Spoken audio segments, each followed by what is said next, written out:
l'hiver, toute la famille est à la maison, au chaud, quand soudain, l'un se plaint d'un mal de tête, puis un autre, et encore un troisième.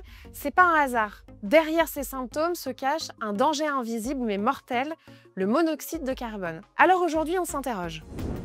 Comment éviter une intoxication au monoxyde de carbone?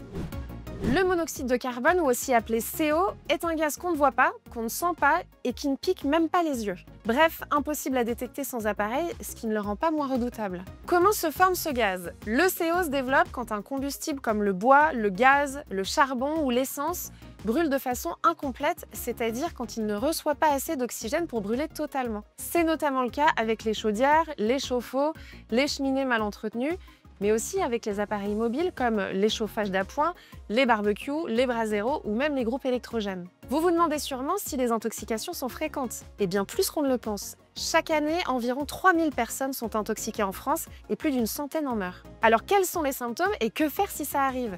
Décryptage avec le docteur Jérôme Langrand du Centre Antipoison de Paris. Les symptômes à surveiller sont maux de tête, fatigue, nausées et vertiges. Ces signes doivent alerter, surtout si plusieurs personnes les ressentent en même temps. Si ça se produit, c'est une urgence. Dans ce cas, aérer la pièce, évacuer immédiatement et appeler les secours, le 15, le 18, le 112 ou le 114 par SMS pour les malentendants.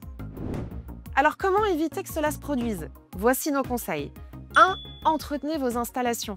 Faites vérifier vos chaudières, chauffe-eau et conduites fumées une fois par an par un professionnel qualifié. 2.